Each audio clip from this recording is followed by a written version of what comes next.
So I feel like I've been a horror movie fan my entire life. I grew up in this small town in Idaho and I watched a lot of movies. And right across the street from me I had this friend, and his dad had one of those cable boxes, so he had all the channels unlocked. We had HBO, we had Cinemax, we had Showtime. And a lot of those movies were B-movie horror films. And I grew up just like falling in love with those, getting scared, curling up, watching movies I probably wasn't old enough to be watching.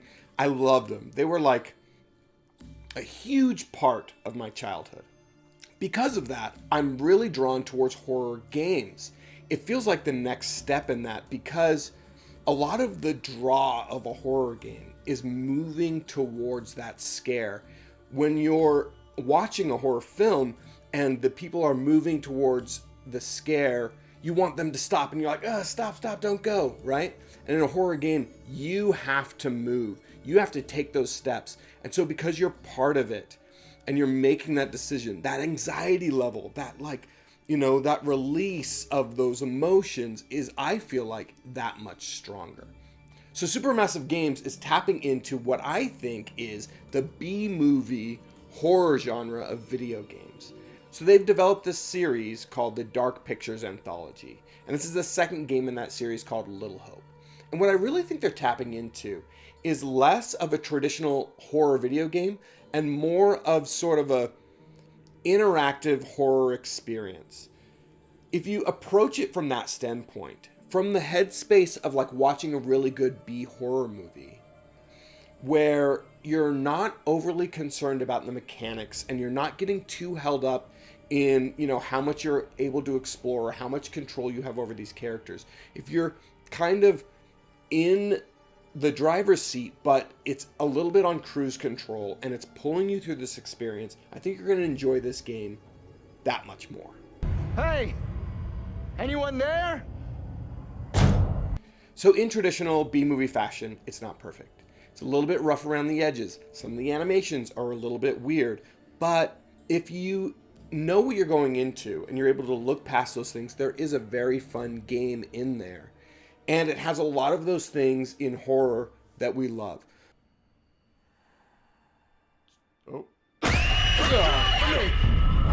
Little Hope does a very good job of scaring you.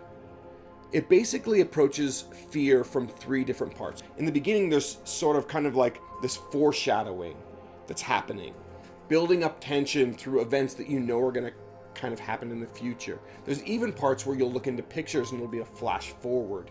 And you'll be like, oh, and then when you get to that place, you're like, uh-oh, it's about to go down, right? The second part is suspense. So they'll show you something in a moment and you're like, oh, something's about to happen. It'll be like a buildup where they're crossing a dangerous bridge and something's about to happen. Or they're running from something and your anxiety level is lifting. It's like, how am I going to get away from them? And then the third, and the one that affects me the most, is the jump scares.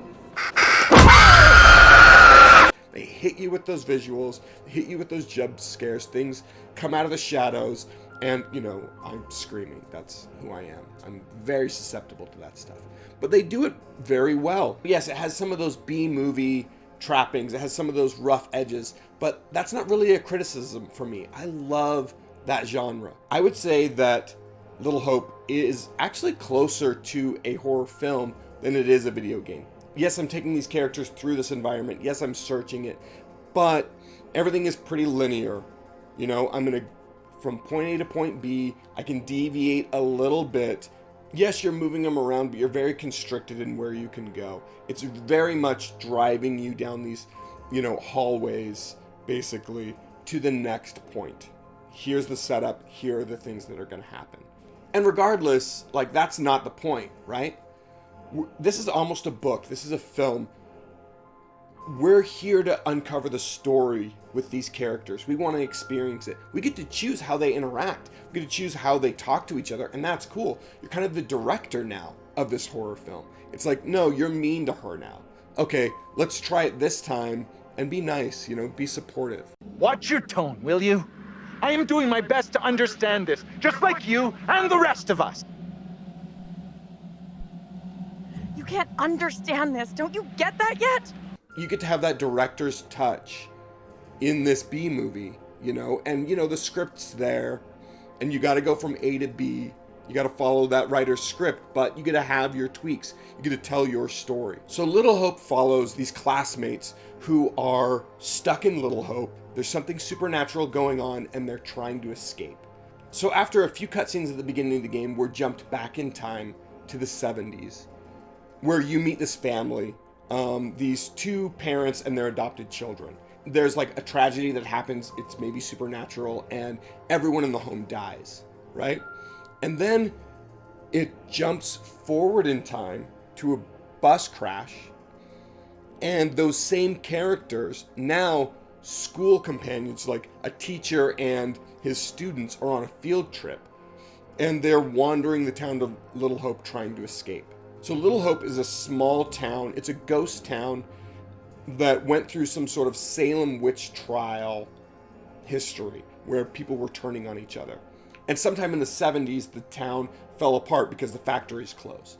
The rest of the game of Little Hope is you kind of like jumping in time between present day, these people trapped in Little Hope, and those witch trials in the distant past.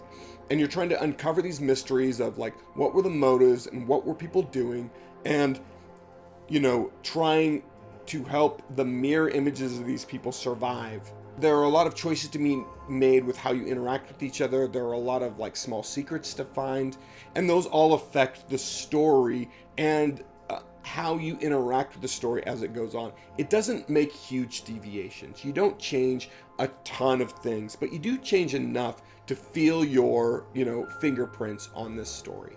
The scares are great. The monsters are very well designed, and actually the environments are very detailed. Now they are restricted. You can't open most doors.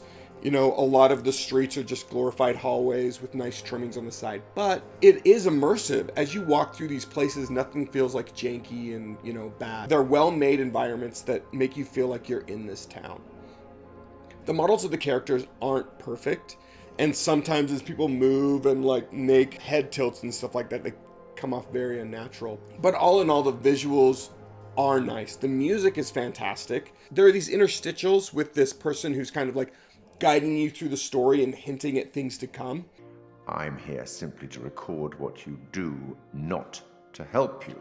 Those were kind of my least favorite, although they're very well acted and very good cinematography. I felt like they were unneeded, and it broke up the pacing of the game in a way that I didn't really think was necessary. He offers you hints on like what to do next, or what's going on with the story.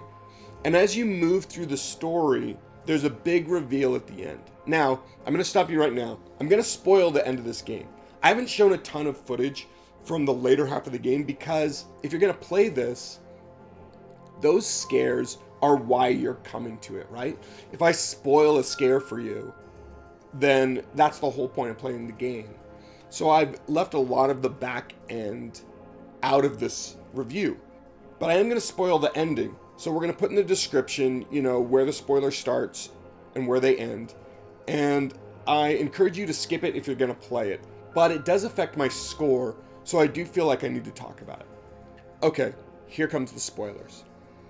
So the deal is, it's all a hallucination. You're playing as Andrew, who is the bus driver at the beginning of the game. There's the spoiler. And it's after the 70s, it's modern day, and he's dealing with being the lone survivor of that house fire that kills everyone else. He has, survivor's guilt, and it's about him dealing with that. And I hate that. I think that, it was all a dream, it's a hallucination, oh, he's actually crazy. I hate that storytelling device. I think it's a disservice to the people who are watching your film or playing your game.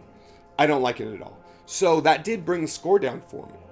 And it's a bummer because I was invested. I wanted to know, what are these supernatural elements? What are these things? Like, how do they tie together? How are they going to explain it? Well, we're not going to. It was all fake. So that hurt it for me. Okay, I'm going to take a pause so that people who don't want the spoilers can come back to it, and now I'm going to deliver the score. So, with the things that I said just now, and how much I liked the game before, I settled on a 7. I think it's worth your time. It's a very fun game. It has those horror things you love. It's got the jump scares. It's got the violent deaths that we all love in horror. It's got, you know, the psychological trauma that like brings you through and like, what are these people going to do? It lets you direct these characters. The story is intriguing, and seeing how people deal with fear and can turn on each other or can't. Little Hope delivers where it needed to, which is it kept me entertained throughout, and it scared me enough to pay off as a horror game. And that's really like, that's all we're here for, right? Indie developers like Supermassive Games take risks on these.